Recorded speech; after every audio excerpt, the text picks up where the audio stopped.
Innovation on the Edge with Microsoft Edge is a weekly podcast that explores the cutting edge of internet innovation and pop culture trends. Each week, we'll dig into how people are currently using the web to innovate, notable ways in which it's evolving, what its future might look like, and how we can create the future together. Welcome, curious creators, disruptors, and innovators to Innovation on the Edge. This is theater in 2021. Live stream performances, audio dramas, plays written for live streams. The days of sitting shoulder to shoulder in a crowded theater and giving a standing ovation during a curtain call seem like a distant memory, but not lost forever. In fact, theaters are starting to open back up, but there's no doubt the internet has revived the ancient art form and maybe even saved it during this time of crisis. I'm Chelsea Briggs, and today on the show we dig deeper into this topic with Stephanie Ybarra. Stephanie is the artistic director at the Baltimore Center Stage. She took the role in 2018 after serving 7 years as director of special artistic projects for the Public Theater in New York. Her career in theater spans over 2 decades. She's on the faculty at Juilliard and holds an MFA for the Yale School of Drama. She's a theater boss through and through, and I'm so excited to welcome her to the show. Welcome to the show, Stephanie. How are you doing? Doing well. Thanks for having me. It's so great to be here. I'm so excited to pick your brain. You've had such an impressive career in theater, a career spanning over 2 decades, which is insane. And I have to say, I'm a little bit envious because I was a theater kid growing up, and I was never a great actress by any means, but my best memories come from being in that community. And looking back, I kind of would have stayed in that world probably forever. And you did. So did you always want to have a career in theater? You know, I started as an actor as well, and I was not very good at it. I literally couldn't imagine doing anything else. So I sort of poked around at what else the business had to offer and found myself as a producer. And that suits me great. But I think, you know, they say that theater chooses you. I don't know if that's actually true, but it feels like maybe a little too convenient to say that, but that's what it feels like for me. It's home for me. I love that. Kind of in short, because I know it's a long story, but how did you get to where you are today? Well, like I said, I started as an actor. I studied acting in undergrad in Texas. I was acting at night, but my day jobs were actually in the administrative side of theater, in marketing, in fundraising, in operations. And pretty quickly, I found my way, mostly into the admin side because I enjoyed it so much. I found myself having to choose between being an artist and being an administrator. And I just frankly didn't want to choose. So I went and I got my master's degree from Yale in theater management and started to blend the management skills with my artistic skills. And that's how I sort of came to be an artistic producer. And fortunately, the folks in New York, first at the Playwrights Realm and then at the Public Theater, they nurtured that part of me. So by the time Baltimore Center Stage came knocking on my door to say, will you be the next artistic director? It was a wholehearted yes. It's been such an interesting last year. What was it like for someone like you, Stephanie Ybarra, who's running an entire theater in Baltimore during the pandemic, where you had so much weight on your shoulders, I'm sure, people's careers, the future of the theater. So I'm just curious, take us back to the beginning of the pandemic. Where was your head at when all this was going on? You want to go back there, or do you're like, I would rather not. What's bananas is that the beginning of the pandemic was the tail end of my very first season as an artistic director at Baltimore Center Stage. So I didn't get to finish my first season. I had to close the theater right before we were to go into our final 2 productions. And since then, I feel like I've been playing catch up and hurry up and wait and just sort of trying to build a foundation for the future on quicksand. And you're totally right. I really appreciate you sort of bringing into the conversation the amount of, stress, responsibility, I think, for people's livelihoods and just the idea of keeping as many people employed as possible really weighed heavy on me and the entire staff of Baltimore Center Stage. But that said, I feel like the opportunities to reflect on where we've been and dream about where we're going, that part has been a balm and a gift. I'm going to hold on to that for as long as I can. Absolutely. I mean, even so going into that, it's like you guys had to figure out a new way of doing theater. Would you say your team pivoted pretty quickly, or was it slow? No, they turned on a dime. I've had very little to do with hiring the majority of the team at Baltimore Center Stage. I was really lucky to walk into an organization where the culture and the skill set was such that people could really, they're sort of always on the balls of their feet, always ready to dance. So we pivoted pretty quickly after the initial shock of like, oh my God, this is happening. Yeah. There was that moment, and then we were like, okay. And we had to relearn how to do everything that we all think we know how to do. We've been doing this for decades, and we had to relearn all of it. I come from like the digital production side of things, and then also have a little experience in theater, but those are two different worlds. It's almost like theaters had to become media companies. So how did that process of sort of teaching, did you help each other? Did you have people come in and teach you? What was that process like? I mean, not all theaters were in a sort of skill set deficit there. There are lots of theaters, and I'm thinking of one in particular in Virginia, the Signature Theater in Virginia. They've been investing in digital production and technology for years. And so this moment actually was a great moment for them to shine. And I've been sort of watching from Baltimore in awe of what they've been able to accomplish.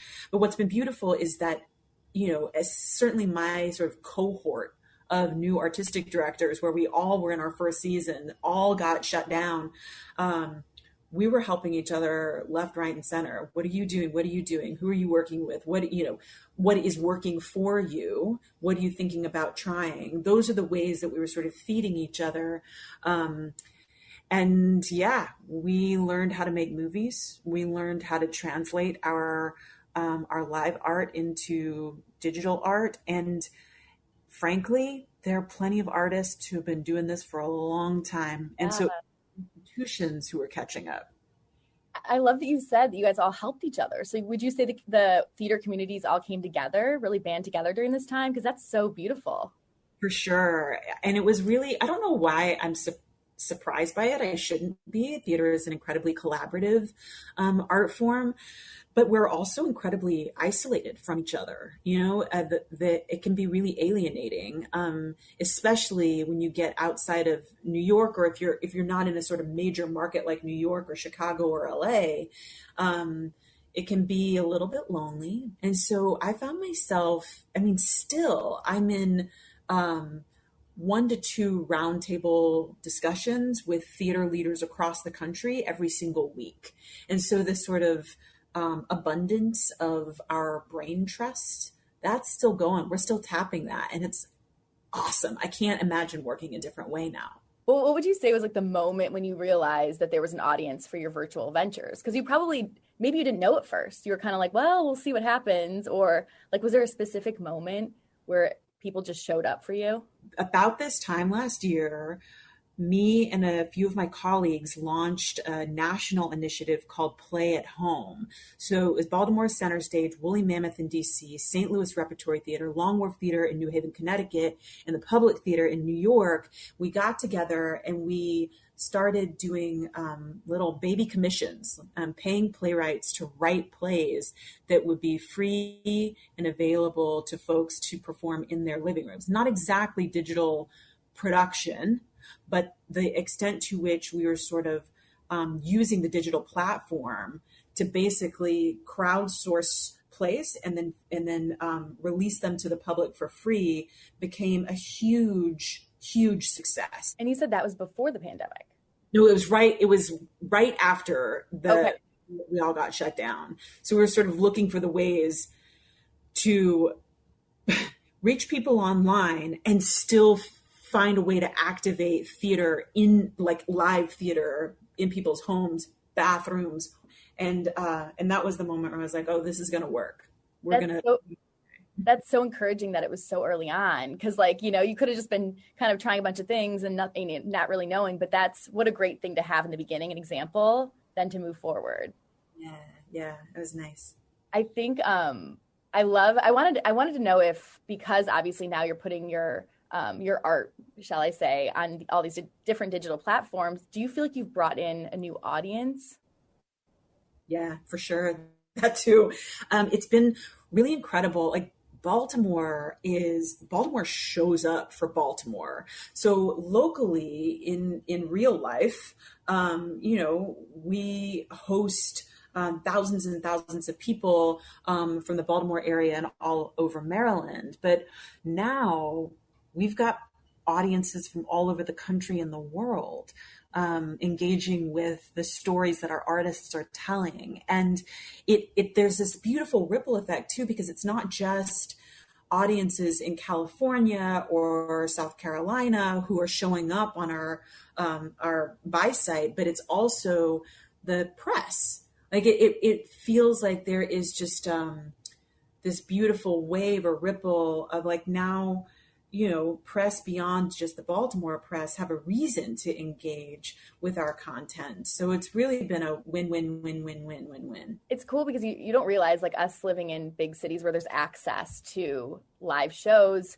it's kind of a reminder that like not everywhere around the world people have the ability to go see live shows. So I think that that's so cool too, that you're bringing people this artwork they can just watch from their living room. That's right. The one thing that I'm really proud of that our education team launched right around this time last year, like in response to the pandemic, because we normally do student matinees. We bring kids from the surrounding area to see our shows, and lots of theaters do that.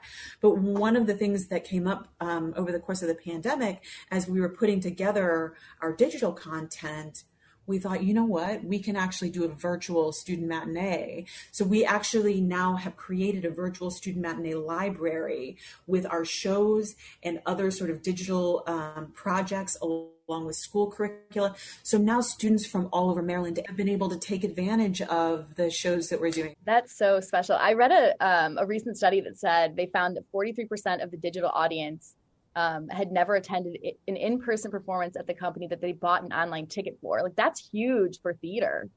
Mm-hmm. That's got to be really awesome to hear. It really is. I mean, now the trick is, how do you stay engaged, or do you stay engaged? Is it sort of like you let people do as they will and engage with you every once in a while, really passively, or do we really try to lean into those new digital connections and maintain it over the long haul? So that's, I think, the next question on our minds. Yeah. What do you think? Do you think your theater will invest in that side of it? Because it's like you have this audience now. It's almost like you can't ignore them. They want to be engaged. Yeah, I think we have to. I think that, I feel like live theater is always going to be here. It's been here for thousands and thousands of years. It's not going anywhere. Live storytelling is here to stay. And I think digital storytelling is here to stay too. Or if we're able to stream live performing arts, I think there are things, obviously like the biggest, most sophisticated examples of that might be Hamilton, or What the Constitution Means to Me, that was streaming on Hulu. And then before, I think NBC was doing this stuff. They've done countless musicals live to tape. And so I think that this is just an evolution of that manifestation of the art form. So we're gonna stay in the game. I think we have to. Definitely. I think it's cool because it's like, I feel like it's the golden age for creative people, because we have to figure out ways to express ourselves in different ways. And I'm curious, from your theater specifically, what's like the most creative way that you guys did that? I'm seeing that there's audio dramas, Twitch live streams. Like what's kind of the most creative thing you guys have done? I think it has to be it's the virtual student matinee library. That feels to me revolutionary. I haven't seen anything like it ever. The fact that it is free for any educator, K through 12 educator in the world, feels like a light bulb. It's not just a light bulb. It's like one of those surges that pops the light bulb and it explodes. So that to me has been the most revelatory innovation that I think has staying power for years and years to come. Do you think also, because I think during this time, we're kind of brought back to the basics of theater, right? An actor and their words and telling their story. Do you think moving forward, we don't have these big sets and maybe there's some makeup, but they're doing their makeup at home or they're making their costumes. Do you see it sort of scaling back a little bit, moving forward? Yes. That sort of minimalist kind of approach is my favorite kind of theater to begin with, like regardless of the sort of pandemic cause and effect here. And I think that we were already kind of headed in that direction. Again, the even the shows that you see on Broadway, so many of them, they might not be one or two actors, but their sets are certainly pared down to the essentials, just enough to activate the audience's imagination. And I am here for that all day long, because give me a really great story and a really great storytellers. And then my imagination starts to just run away. And that's my favorite thing about theater. When I first asked you in the beginning of this, I'm like, go back to the beginning of the pandemic. And, you're kind of like, oh, I mean, it's a lot for all of us to think about that. But now, do you think, when you really think about it, looking back, would your theater evolved in this way if it weren't for the pandemic? Nope. I mean, some of it, I feel like I would like to believe we would have gotten here. But no, I think we were forced to re-examine and evaluate and evolve and iterate in ways that we have never been asked to before. And I think to the extent that we were sort of, those of us who were maybe dabbling in digital production or dabbling in transmedia, I think the pandemic was like a huge accelerant. And I don't think that theater is alone in that, but it feels like we fast forwarded 10 years in like 6-7 months. I'm curious, because as someone who also, you manage the budget, with it not being, obviously you can't do live shows, but did you guys do better than you thought you did during the pandemic? Yeah, I'll be really transparent with you. The ticket sales, the sort of normal way that a theater supports itself, a nonprofit theater, is either by ticket sales or by donations, right? And when our inventory or ability to sell was just gone, and we couldn't, for a long time, we couldn't get in the theater to do anything, not even to film, because of safety protocols and what have you. So we were really relegated to just what we could do completely virtually. And as we were able to slowly start coming back to our buildings in a really small way, we were able to realize a small amount of earned revenue through ticket sales. But the vast majority of our income has been from donations still. Wow. And so importantly, I feel like the government really showed up in some beautiful ways. So being able to get sort of one-time relief grants, that's been the thing that's been able to sustain us. To have that community support, it has to feel great. It really does. When do you anticipate opening your doors and doing live shows? Do you have dates yet? We're working on more dates right now. So at the moment, our doors are open for youth camp, for summer camp. And tonight, we are doing live studio performances of our current play, The Garden by Charlene Woodard. That's awesome. Yeah, so we actually have been able to have very small audiences, everybody but the performers are masked. So that's this little experiment. And I think by September, we're going to announce some stuff to be able to have the public back in our building by September. Which will be here before you know it. These months are going by really fast these days. It's 5 minutes away, exactly. I wanted to ask you, because in November 2020, you gave a TED Talk on vulnerability, which I thought was super powerful. And you said this, you said, we must make ourselves vulnerable to increase our imagination and creativity for the future of the American theater. And I would love to just hear you speak on that a little bit more. Really lovely reminder. I think a lot about the ways we're conditioned to sort of put our head down, do our work, to compete, to produce. And I think more and more, I'll speak for myself. I find myself sort of running on this hamster wheel, and the moments where I want to let my imagination run free, I find myself inhibited by fear of failure, fear of being judged, fear of conflict. The fears are just endless.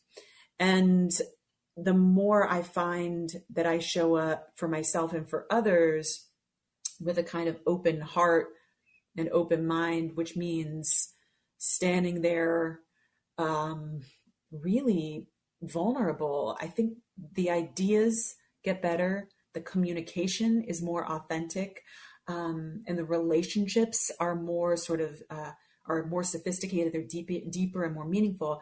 And it, for me, has allowed me to start to really see more clearly all of the ways that theater can be contributing to our communities more meaningfully.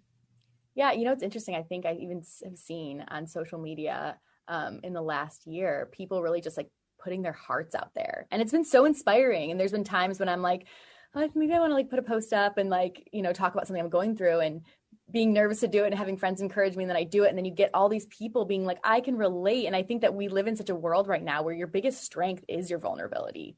The minute you can humanize yourself and like lift each other up, it's so powerful. Amen. And I think that, particularly when we're talking about the arts, the stories we tell, whether they're in a live theater or they're through music or it's on television or it's in film, all of those things are designed to investigate, expose, explore the human condition. And the more we are building empathy with each other and for each other, the better chance we have at not making a mess of this world. We're figuring it out. How would you say, all in all, the pandemic has changed theater forever? I'm going to choose to speak to what I call the aluminum foil linings. They're not quite silver linings. Okay. Aluminum foil linings. I think I would like to believe that we have become more aware of our collective of our collective strength, and that actually standing sort of shoulder to shoulder, even across our geographic distances, I think we've rediscovered our capacity for collective action and collaboration, and that's going to help us. I think once we're slowly coming out of this, but I think people do just want to like go enjoy concerts and live entertainment, and so it's like you can only hope. And so I'm putting that energy out there that the idea of, think about it from your perspective, the first time there's a live audience, everyone's standing shoulder to shoulder, how powerful that will be. Like that first night is going to be so special. What would you say is your personal goal for 2021 when it comes to theater? Oh man, my personal goal is to walk through it with as much integrity as I thought, as I wanted to hope for in 2020. I spent 2020 being like, when we come back, we're going to do this and we're not going to do that, and down with the status quo. And now it's time to put my actions where my mouth is, So my personal goal is to just try to live up to all of as many of the highest ideals of this art form as I can, and to try not to revert. It's a gravitational pull to the status quo, to what was before, and I'm fighting it. That's awesome. Well, thank you so much for hanging out with us. Oh, thank you. This is delightful. I have to come see you in Baltimore. See a show sometime soon. So September. I'll be there in September. I'll be in the front row, standing ovation. Have a good weekend, and we'll talk to you soon, okay? Thank you so much, Chelsea. Take care. Thank you. Bye. Big thanks to Stephanie Ybarra for joining me on Innovation on the Edge with Microsoft Edge. We're back next week with another episode exploring more internet innovations, pop culture trends, and how we can create a better future together.